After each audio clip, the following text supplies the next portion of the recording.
This album taught an entire generation of guitarists to play metal riffs. The opening for Under a Serpent's Sun literally feels like I'm on horseback riding through the gates of hell.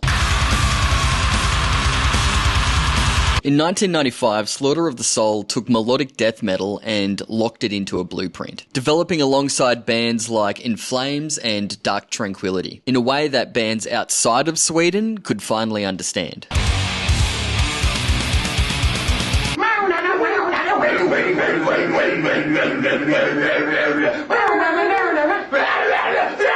And once that door was opened, bands and specifically guitarists everywhere started walking straight through it. Like a massive chunk, like a huge chunk of metalcore bands from the mid-2000s onwards is basically this band's riffage with hardcore energy.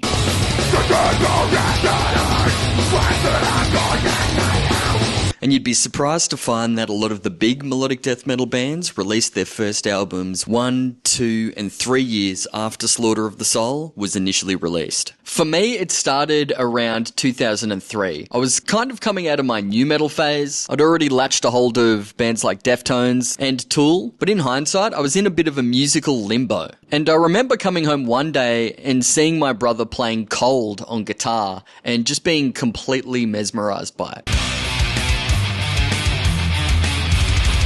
And that marked as an inflection point for the next 10 years of my development as a guitarist. All of this riffing can essentially be simplified down into just pedaling on the open string of the guitar and just nuking the minor scale on the higher strings.